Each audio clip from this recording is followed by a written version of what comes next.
मैं आपको बता दूँ, मैं आज इतनी इम्पोर्टेंट जगह आया हूँ, यानी इतनी खूबसूरत जगह जिससे मैं बचपन से मैं मेरा सपना था यहाँ आने का और देखने का, जो हिस्ट्री के बुक्स में बहुत पढ़ा हूँ। आज मैं हूँ अजंता, अजंता केव्स। आपने सुना होगा, हिस्ट्री में बहुत पढ़ा होगा। तो मैं अजंता केव्स में आया हूँ, तो इसके बारे में थोड़ा आपको पहले बता दूँ।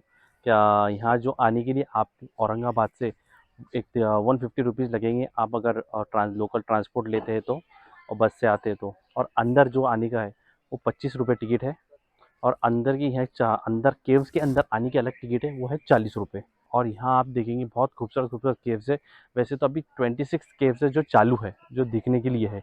बाकी केव्स को अभी गवर्नमेंट ने अभी बंद रखा है, और उसमें से भी कुछ उसमें मरम्मत चालू है या मेंटेनेंस चालू, तो इसलिए चालू नहीं है। तो अभी हम चलते हैं और स्टार्ट करते हैं अजंता का टूर। बने रहिए मेरे साथ।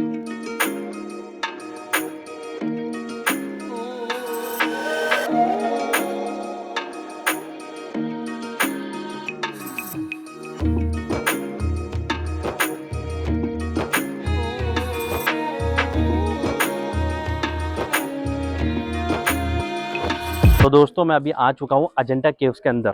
तो सबसे पहले मैं केव नंबर 1 ये है। इसकी स्टोरी सुनाने से पहले मैं आपको कुछ अजंता केव्स के बारे में बता दूँ। सबसे पहले ये अजंता केव्स, जो मेजर जॉन स्मिथ है, एक ब्रिटिश मेजर थे, तो उन्होंने इसको फाइंड किया था। उन्होंने ऐसा फाइंड किया था, वो उस पहाड़ पे थे, आप देख सकते हैं। उस पहाड़ पे से उन्होंने केव नंबर 10 को देखा था, जो सबसे ऊंची केव है उस साइड की। आप देखिए, उस साइड की सबसे ऊंची केव है द केव नंबर 10, एकदम टॉलेस्ट है। उन्होंने वहां से देखा था, ये केव है, एक मैनमेड केव दिख रही, तो वो यहाँ वहां से इधर आए और उन्होंने ढूंढे, तो उनको यहाँ पता चला यहाँ बहुत सारे केव्स है और बहुत सारा यानी एंशियंट पीरियड के एक बहुत अच्छी हिस्ट्री है, जो लोगों तक अभी हिडन है, किसको पता नहीं है। तो ये उन्होंने 1819 में, 28 अप्रैल 1819 में इन्होंने फाइंड किया था अजंता केव्स। ठीक है। अब मैं अजंता केव्स के केव नंबर 1 के बारे में आपको थोड़ा बता दूं। अजंता केव्स केव नंबर 1 के अंदर आपको बहुत सारी पेंटिंग्स है, उसमें की एक कुछ पेंटिंग्स की आपकी एक स्टोरी बता देता हूँ, मुझे बहुत इंटरेस्टिंग है। एक राजा प्रवचन में बैठे हुए और गौतम बुद्ध उनको समझा रहे हैं, जो ये जीवन है ये एक इल्यूजन है, ये जीवन एक इल्यूजन है, इसमें कुछ नहीं पड़ा है। आपको ये एक छलावा है। आपको अपनी ज़िंदगी में जो है इस जीवन में ही नहीं रहना चाहिए। तो वो उनके सिद्धांतों को और उनके रास्ते पे चलने के लिए तैयार हो जाते, और फिर वो अपने राजपाट छोड़ के अपने घर पे आते। तो दूसरी पेंटिंग में ये दिखाया गया है, उस पेंटिंग में उनकी माँ और उनकी जो बीवी है उनको समझा रही है, आप राजपाट मत छोड़िए, और आप प्लीज़ ये कैसे भी करके आप राजपाट संभालिए, नहीं तो बहुत प्रजा को परेशानी होंगी। मगर वो अपने फैसले पर अटल रहते हैं, और फिर वो अपने ये राजपाट सब छोड़ के, ज्वेलरी सब निकाल के, तो अपने महल से निकल के एक मॉन्क बन जाते हैं और गौतम बुद्ध जी के रास्ते पे चलने लगते हैं। तो ये पूरे केव्स में, केव नंबर 1 में बताया गया है। अच्छी इंटरेस्टिंग स्टोरी है। और यहाँ 2 फेमस पेंटिंग, पद्मपानी और वज्रपानी जो है, जो दुनिया की, वो ये आपको इस केव नंबर 1 में देखने मिलेंगी। तो ये केव नंबर 1 थी जो मैंने आपको बताया। अब हम आगे चलते हैं और आगे केव हम एक्सप्लोर करते हैं। तो हम अभी खड़े केव नंबर 2 में। केव नंबर 2 में बताया गया है गौतम बुद्ध जी का जन्म कैसे हुआ। ठीक है। जब उनके माता जी को एक सपना दिखा कि व्हाइट कलर का एक हाथी उनके पेट में जा रहा है, जिसका नाम सुमेध है, हाथी का।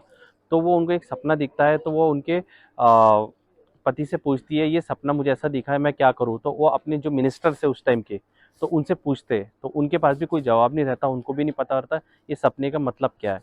तो फिर बाद में वो अपने जो उस टाइम के एस्ट्रोलॉजर्स थे, उस टाइम के एस्ट्रोलॉजर्स को उनको बुलाते हैं और उनसे पूछते हैं इसका मतलब क्या है। तो वो बताते हैं कि ये आपका जो, आपको एक संतान होने वाली है। अगर जब संतान होने के बाद एक 2 पॉसिबिलिटीज़ है। एक तो ये बहुत बड़ा राजा बनेंगे, दूसरा ये भिक्षु बन जाएंगे। भिक्षु का मतलब होता है मॉन्क, वो मॉन्क बन जाएंगे। तो ये पॉसिबिलिटीज़ है। जब यानी आपको औलाद होंगी, उसके बाद ये हो सकता है। तो ये केव में ये सब बताया गया है। और ये केव में बहुत अलग अलग किस्म के आपको एक चरित्र दिखेंगे, बहुत अच्छे अच्छे, यानी वो एक पेंटिंग्स दिखेंगी, जिसमें ये बताया गया उस टाइम पे भी जो एक टीचर बच्चों को पढ़ा रहे हैं। स्टार्टिंग में 3-4 बच्चे पढ़ाई कर रहे हैं और बैक बेंचेस मस्ती कर रहे हैं। इस टाइम के आपको यानी कलाकारी दिखने मिलेंगी। सेकंड, इसमें एक बहुत अच्छे आपको दिखेंगे उस टाइम का फैशन किस तरीके से होता था। उस टाइम से लोग जब भी मैचिंग ड्रेस पहनते थे, ब्लू कलर के सॉक्स, ब्लू कलर के चोंगा पहनावा होता था। साथ में एक दूसरे को वाइन शेयर कर रहे हैं, इस तरह के एकदम पेंटिंग्स आपको दिखेंगे ये केव नंबर 2 में। तो अब आगे चलते हैं हम और आगे देखते हैं। 4 में जो केव नंबर 4 है, ये पूरे केव में सबसे बड़ी केव है, सबसे बड़ी गुफा है, और ये इनकम्प्लीट है, ये पूरी नहीं बनी है, क्योंकि उस टाइम पे जो राजवंश था वो चेंज हो गया जो उस टाइम का, तो उसके वजह से ये इनकम्प्लीट रह गई। नए राजवंश जो आया उन्होंने ये अपने तरीके से फिर दूसरी जगह क्या केव्स बनाना चालू किया, और दूसरी जगह अपने आप को एक्सप्लोर करने के लिए कुछ नई चीज़ों में चले गए। तो ये उस टाइम का ये इनकम्प्लीट केव है, और इसमें मेडिटेशन रूम्स बने हुए हैं, मगर उस टाइम पे मेडिटेशन नहीं हो पाया क्योंकि ये इनकम्प्लीट थी, तो किसी ने कभी इसमें मेडिटेशन करा नहीं। मगर आप देखेंगे अभी भी वो बना हुआ है मेडिटेशन के लिए रूम्स इसके अंदर, और ये बहुत बड़ी केव है पूरी अजंता के अंदर।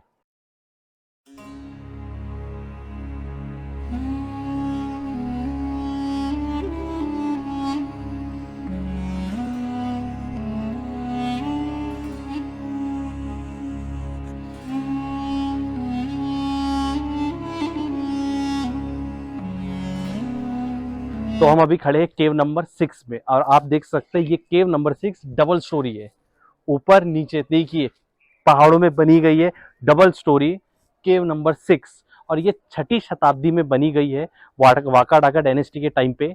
और इसके अंदर आपको नीचे एक हॉल है जिसमें आपको गौतम बुद्ध जी की मूर्ति दिखेंगी, गौतम बुद्ध जी की मूर्ति जी की जो धम्मचक्र की मुद्रा में बैठे हैं, और ऊपर भी आपको गौतम बुद्ध जी की मूर्ति दिखेंगी, मगर उनके साथ अलग अलग और मूर्तियां भी है जो आपको एकदम अट्रैक्शन और एकदम आपको बताएंगे उस टाइम की कलाकारी। आप यहाँ की स्टेयर्स जो देखेंगे, स्टेयर्स ऐसी बनी हुई है उस टाइम के एकदम परफेक्ट बनी हुई है। कुछ भी इतने आसानी से कोई स्टेयर्स बनाना, इतना बड़ा हॉल बनाना, और वो भी डबल स्टोरी बिल्डिंग टाइप बनाना, बहुत बहुत जबरदस्त कलाकारी है। आपको समझ में नहीं आएगा कि उस टाइम पे कैसे बनाई गई थी।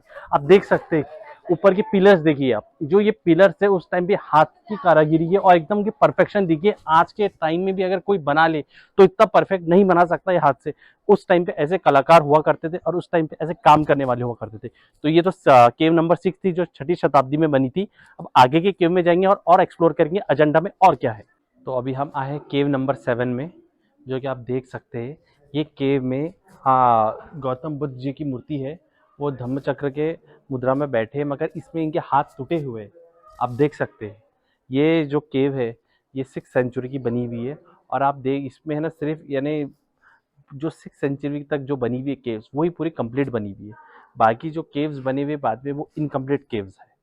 तो आप देख सकते हैं ये जो केव्स है, और ये जो पिलर आपको जो दिख रहा है इधर, ये पिलर बाद में बनाया गया है, उस टाइम के पिलर्स नहीं है, ये बाद में बनाई गई पिलर्स है, मगर इनका भी आप काम देखेंगे तो बहुत परफेक्ट और बहुत अच्छे से बनाया गया है।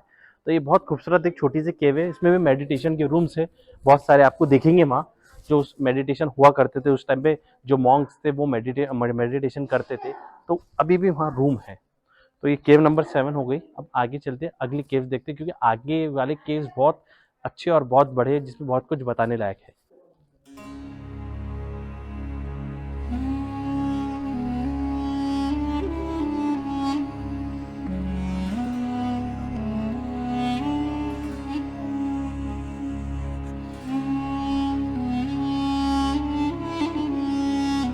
तो अभी हम जो खड़े हैं ये केव नंबर 17 है।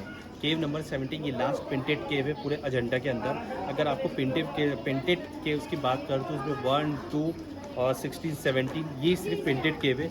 इसमें आपको उस ज़माने की चित्र दिखेंगे, उस ज़माने में लोग किस तरीके से मेकअप करा करते थे, उस ज़माने में किस तरह की फैशन हुआ करती थी, उस ज़माने में किस तरह के यानी जो चीज़ें हुआ करती थी जो आज से रिलेट करती है, आप सबको ये दिखेगा। इस 17 नंबर के केव में बताया गया है एक रानी है, उसका मेकअप किस तरह से किया जा रहा है वो एक चीज़ बताई गई है। सेकंड, एक चाइनीज़ लेडी की इसमें फ़ोटो है, बहुत अच्छे से बनाई गई है, वो आपको दिखेंगी।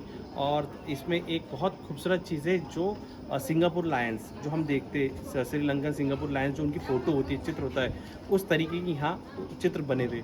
तो ये बहुत खूबसूरत एक लाजवाब चीज़ है जो केव नंबर 17 में आपको देखने मिलेगी, क्योंकि आगे आपको ये चीज़ नहीं देखने मिलेगी। ये लास्ट पेंटेड केव है जो अजंता में।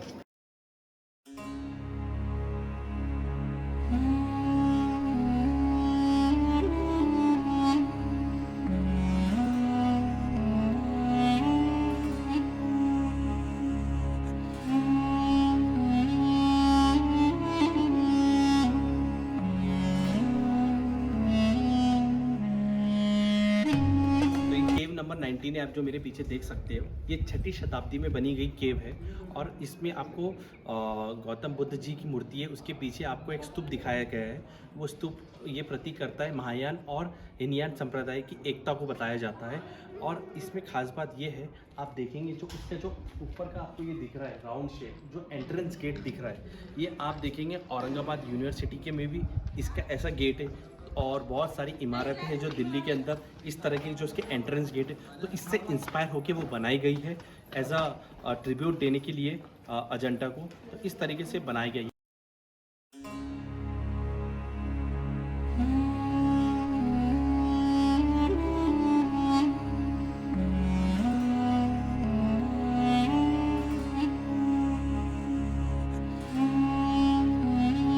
तो अभी हम जो खड़े हैं ये लास्ट नंबर की गुफा है जो 26, जो इसके बाद अजंता के गुफाएं ख़त्म हो जाती है। वैसे 4 और गुफाएं मगर वो टूरिस्ट के लिए बंद है और जो बाकी के हैं वो इनकम्प्लीट थे, तो वो भी अलाउ नहीं था।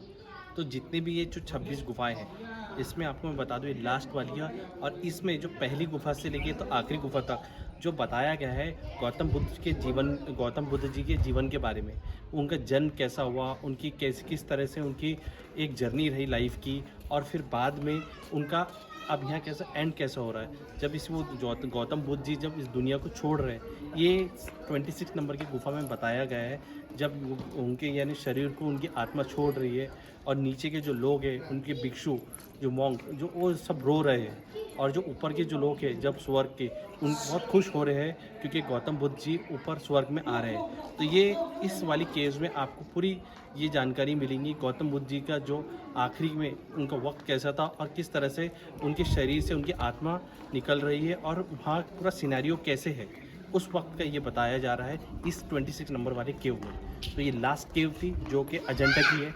बहुत खूबसूरत और बहुत ज़बरदस्त ये अजंता के केव से आप ज़रूर आइए, मस्ट विजिट प्लेसेस है। और यहाँ आने कर आपको कभी भी यानी ऐसा लगेगा टाइम वेस्ट नहीं किया, बहुत सारी चीज़ें देखने मिलेंगी जो आज तक आपने सोची भी नहीं होगी। तो देखते रहिए my YouTube channel MK outdoor adventures. अगर आप मेरा ब्लॉग्स अच्छे लगते हैं तो प्लीज़ लाइक कीजिए, सब्सक्राइब कीजिए एंड शेयर कीजिए। Thank you.